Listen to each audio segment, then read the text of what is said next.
Hello folks, as you see the old PD Cowboys running solo today. Blair had a big show this weekend with her store pieces at the Civic Center, so she was pretty well attired. I said, well, old Dad, I'll take it solo this time. We're up here in Waxhaw, North Carolina at the Mark Halsman Training Center and got a special treat.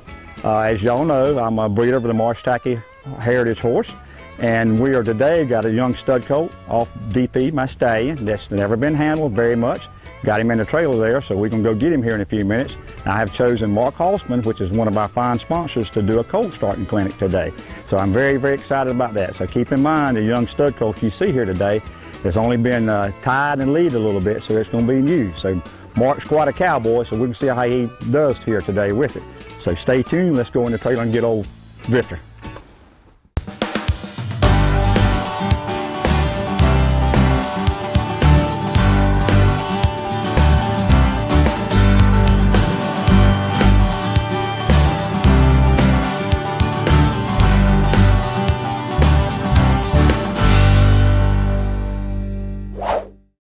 Horse Tales is being brought to you today by Campbell's Roofing, roof specialist for residential and commercial. By Arbor One Farm Credit. By Quality Auto Sales for new and used cars. Make Quality Auto Sales your last stop. By Bartlett Milling Company for all your horse and pet food needs. Call Billy Joe Williamson. KG Smith Company, now stocking a full line of equine supplies. Visit them in Lake City. And by Cody Young, for all of your saddle repair needs. Folks, I got one of my top wranglers with me here today, Wiley Bell. She's going to help me a little bit here today. We're getting ready to get Drifter out of the usable hog hunting trailer here, but it gets the job done, so overlook that, folks. Wiley, you're going to get DP for us, and folks, like I say, Drifter has been led and brushed and handled a little bit, but he has never had a saddle on him. And we're going to see what old Mark can do with him today. As y'all can notice, when he comes off, he's a spitting image of his dad. Very good. All righty, Wiley, get his dad off the trailer there for me. As you can see, the resemblance here. I think old Drifter is going to be a little bit bigger than his dad, but he's a little uneasy. Let's just see how easy he's going to go today. All right, joining now is Mark Halsman, and we've got DP and Wiley and Drifter. And folks, as you can see, he is pretty much a spitting image, and one reason I chose to, he's 27 months old now, that I'm hoping that he's going to be the caliber of his dad. He's got the long forelocks and a double mane and deep narrow chest like the Tackies, good shoulder striping, good dorsal stripe, good sloping croup. So I'm very high on this young horse, and like I say, once again, that's why I've chosen Mark. So Mark, what can we expect here today? Well, we're going to see what we can get done in an hour or so and get him started under saddle. I don't know this horse. We're going to do whatever we can get done in the time allowed, and then progress from there with the rest of his training. But hopefully today we'll have him standing still to get saddled and to mount and move around a little bit in the round pen under saddle and have him comfortable with it. So when you get a young horse in, so basically you start off here just assessing him a little bit from the owner about what he has been done and hadn't been done? I like to know what's been done with them, but I start them all the same way anyway. I get horses that have been ridden for several years, I mean even jumpers and stuff like that, and I go right back to what you're going to see here today with almost all of them, because I feel like it doesn't leave any holes in the horse's training. Right. The things I'm going to do in here before I saddle him and get on him are the things that he's going to need to know for the rest of his life, and I want to know that he's already had that. I get a lot of horses that have been ridden quite a bit that haven't had this kind of education early on, so I go back and fill in the holes and start basically from scratch on most of the horses that show up here for training. He's going to be a little shy over here on this side where people are.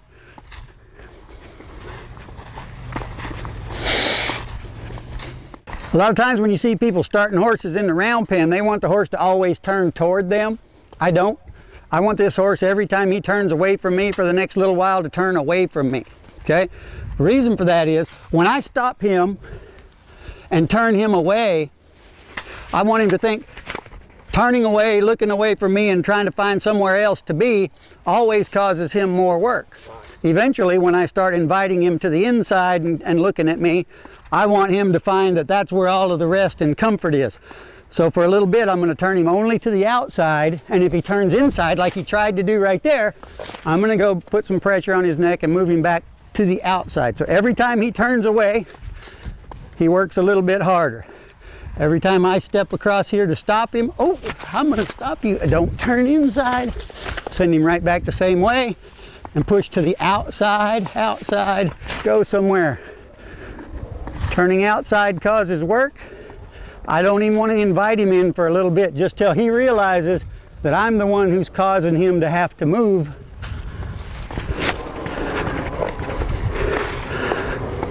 The first thing we need to establish with this horse, or any horse, is his respect for my ability to move his feet. If he doesn't respect my ability to move his feet, I'm not getting very far. If he thinks that he's in charge of speed, direction, and position, then he's going to be pretty sure he's getting his own way. I want him to think that every time he's, don't get to go that way. Every time, nope. Every time he makes a choice to turn in, I'm going to put him to work. Every time he turns outside, I'm going to push him a little bit. I want him to think that's more exercise when you're picking directions and you're going away from me. All right, Hossman, how much you pay for that high-tech piece of horse training equipment there? Well, this is one of those high-tech, high-dollar pieces of equipment you can get on the internet, or you can go cut your fishing pole down and tie a Walmart bag on the end of it, or wherever this one's from. It's very handy for moving horses around when they're young, and taking older horses and desensitizing them to anything that moves. Horses are scared of things that move and things that don't, and they're scared of things that make noise and things that don't. Right. So during this phase of the training, I want the horse to be intimidated by this right here. I don't want my body to have anything negative to do with him. I want him to be worried about something else. And I can move him with this. I can reach him, and if I have to tap him in the butt, which I'm about to do because he's moving, I can do it with this and not have him think about me too much. And you can pick these sticks up pretty much at any feed store or horse equipment place. Hey, I'm Wiley Bell. I was the one helping the PD Cowboy earlier get his horses off the trailer. When I'm not helping the PD Cowboy out, I work at Northeastern Technical College. You can find us online at www.netc.edu. Now stay tuned for more Horse Tales with Blair and the PD Cowboy. Horse Tales is being brought to you today by Williamsburg Feed and Tack, your Seminole Feed and Carhartt clothing shop. Equestrian Images, making memories together. Carolina Hoofbeats, the Carolina's premier equine magazine. By Marcia Hewitt, equine specialist for the South Carolina Department of Agriculture. And by Mark Hossman Training Center, where helping people ride better horses is not just a slogan, it's an everyday occurrence. All right, now what I'm going to do is have you hand me that purple and white rope right there. I'm going to move him a little bit more, and I'm going to rope him out here in the round pen with this big old clothesline, and do a few things with this just to teach him a couple of other things before we move on to the next step. You know, we're gonna want to put a saddle on him and not have him buck me off. It's been done before. If he bucks me off, throw me back on, I'll go back to it. But I want him to be able to accept the pressures that he's going to feel from the saddle, bridle, halter, all of those things before I put him on there. Then I have a reasonable expectation that we'll have some kind of control when we do this. Because hopefully when I get on him in a little while, I won't have a halter or anything on his head. He should still stand still. We'll see, but that's the plan. So what I want to do next is teach him that I can get my hands on him no matter where he is or what he's doing. Even though I know I can reach up here and put this rope over his neck right now, I know I can catch him in the pasture and I can halter him, I don't care. I want him to believe that no matter where he is and what he's doing, I can get my hands on him, I can catch him, I can stop him, I can do whatever I want with him. Yeah, all this is new to him. Now he's caught, so I want him to keep moving, and then I'm just going to say, whoa, whoa, whoa, whoa, boom, leave him alone. Why do we call horses, tell them to whoa so to stop? It's easier to say when you're scared. All right, now he's standing still right here. What I'm going to do is I'm going to adjust this a little bit. When I have this rope on his neck here, and I'm going to move it up toward his throat a little bit, I'm going to turn him to face you just a little. I want this rope to be in the shape of a P. What? A P, if you look at it, the way this Honda is on this rope here, I'll be able to loosen it when he does something right. Just by throwing some slack at it, it'll loosen up here. It won't come all the way loose, but if I have it up here around this side like that and I pull tight, it's going to stay tight when I release it. So I want it to be down like this, where the weight of this end will lose. When I throw slack here, it won't be choking him, okay? It won't always do that, but I'll fix it every time it gets in the wrong position. But I want to be able to move him away from me whenever I want, because the first and safest thing any horse can learn is get your butt away from me, okay? First thing I want him to know is get away from me. Now I want him to feel this rope. Now you see why the rope's this long? I don't have to chase him. I had to move him around with that little flag. Move your feet. I just want him to see this coming. I want him to see it flopping. I want him to feel it on his body. If I catch a leg, I'll drop it and let it loosen up. It doesn't matter. And I say, whoa, I'm over here. See, that thing crept up his neck a little bit so it didn't loosen like I wanted it to, but I'll just reach over and do it. What a good man when you stand still and look at me with both eyes.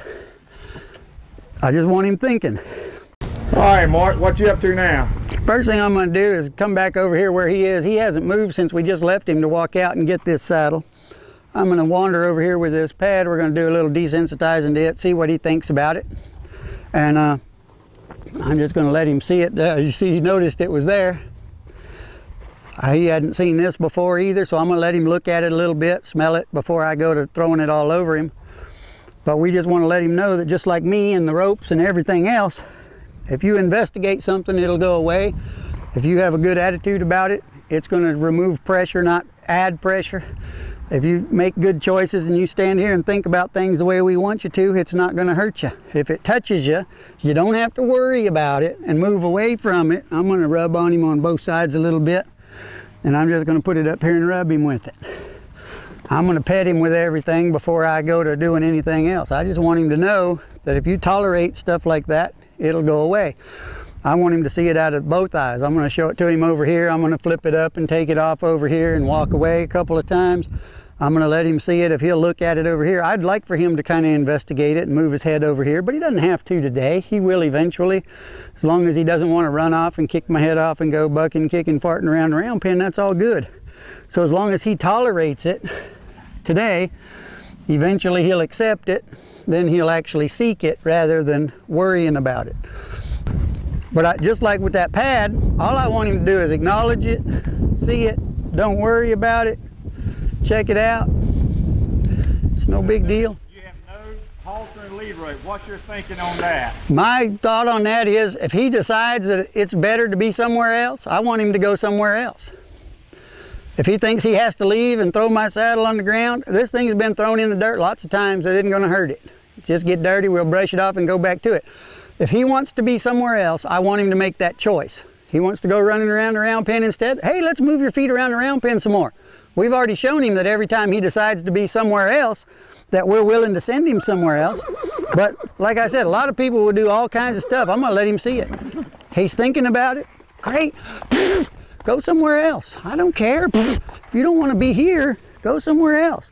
I want him to think, stallion in him coming out, that if you want to move, great, let's move you.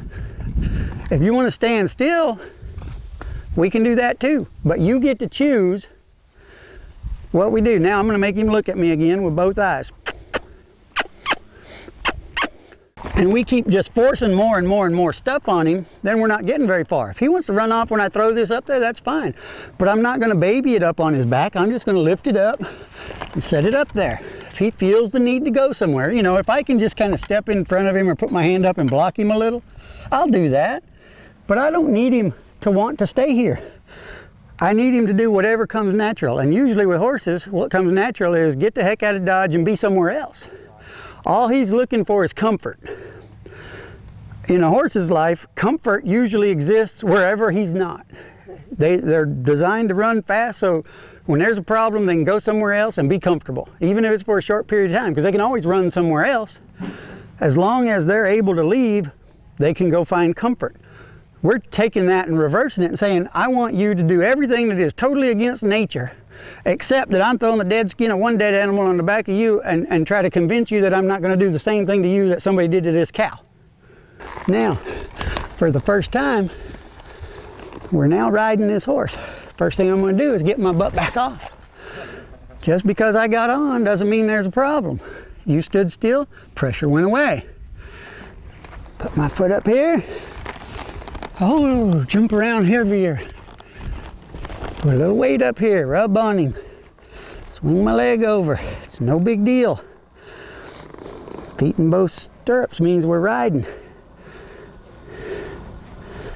Rub on him. It's all good because we're going to go away. As long as he always knows that whatever happens next, we're going to go away. I haven't held him still when I got on yet. There's no pressure on any of those ropes, but he doesn't know it. Now we got weight in both stirrups. Wiggle around a little bit. Just show him. There's no reason to get worried about it. It's all easy, it's all good. You know, a lot of people do this the first way, you know. First time they get on, by God, they're gonna have something to hold them still. I wanna offer them every opportunity to do it without.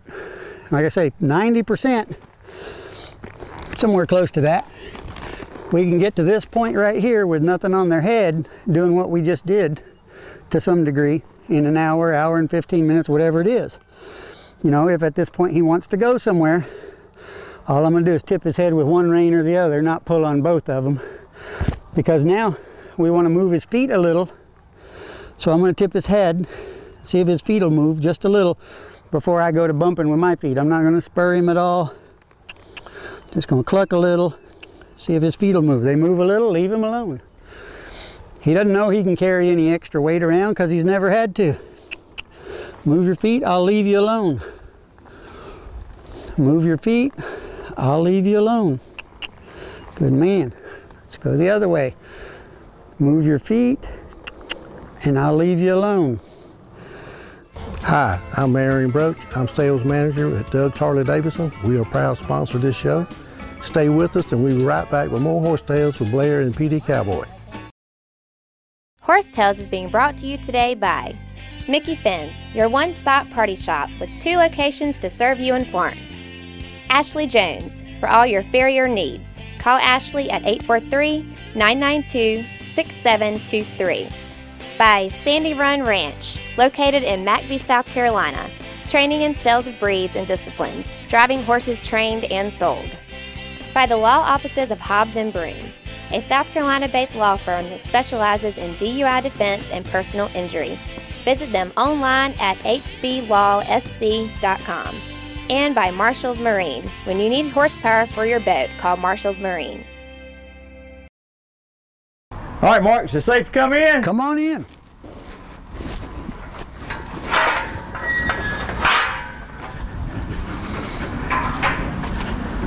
Well, Mark, that was pretty impressive. That was good fun. Thank you very So much. that's the first one you started, right? Yeah, I've never done this before. Well, let's interview. Well, what do you think, Drifter? Huh?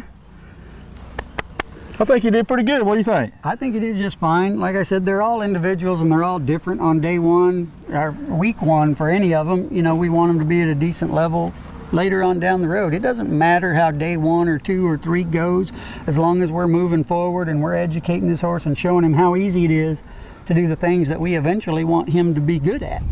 And if we can convince him that whatever it is we're asking him to do is the most comfort he can expect right now, we're going to tolerate a lot of his decision making when it's poor and when he's trying to get his own way or go do something. We'll tolerate some of that to some extent, as long as it doesn't benefit him in his mind and he doesn't really get rewarded for making those bad choices.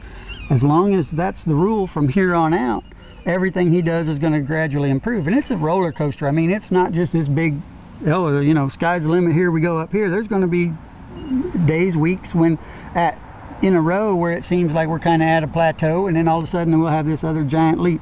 There's going to be days when he just gets a wild hair and wants to do what he wants to do, and it'll seem like we took a step backwards. It doesn't matter, as long as, you know, we're trying to improve him. You know, 1% a day in 100 days, we ought to have a whole new horse. And then we take wherever he is then and say, after that, we want to improve him 1% a day for 100 days, and now we have a whole new horse. All right, folks, had a great time here in Waxhaw, North Carolina with Mark Halsman at Mark Halsman Training Center. Southern Drifter in the background there. He learned a lot today, and so did this old cowboy. Mark took an unstarted 2-year-old right out the trailer into the rounding pen and did a great job. I think y'all were impressed with his gentleman methods and how consistent he was with the horse. A lot has changed in the equine world, folks, and training and stuff. In the old days, like Mark shared, hitching them to a hitch post and you're riding them a few seconds later. So I was really impressed. Looking forward, we're going to come back up here in 3 or 4 months, and Mark's going to be work drifter into other stages. My goal in this little horse is to keep him a stud colt, so I will have a second stud to use at my farm, and to break him into both disciplines, which is hunting and deer hunting, which a lot of my horses are used for hog hunting, but it takes a very special horse to really be able to shoot off of, and that's one of my greatest goals. Folks, also, Horsetails has been on air for a year now, and we cannot operate without sponsors. We've got some great new ones on board, but South Carolina Horsemen's Council is doing a great job for us. We've got Doug's Harley-Davidson doing a great job for us. Donnie Campbell and Stephanie with Rufus Campbell just come on, and we are very thankful for them. And also Williamsburg Feed and Tack is a great new sponsor. So if you want to contact us about sponsorship, just go to our website and contact us, please. We've been very, very fortunate to make it a year, and we thank y'all for that. And you can contact us on Twitter or via our Facebook account or Horsetails TV. It's been really a privilege this first year, folks, so we're really looking forward to a great new season we're doing. And also, folks, we're up in Waxhaw, North Carolina today, which is about 30 minutes from Matthews, where my oldest sister Phyllis lives. And I just want to share this with you today. I want to dedicate this show to her. She kind of looked after the kid brother growing up and stuff. And Phyllis has really got some pretty serious health issues, and we've been praying for her, and we need a miracle. And Phyllis, I love you, and we're really praying for you, and this show is dedicated to you. You had a lot of battles with your little kid brother growing up, and we love you and we're praying for you. And folks, until next week, keep your reins low and your hands quiet.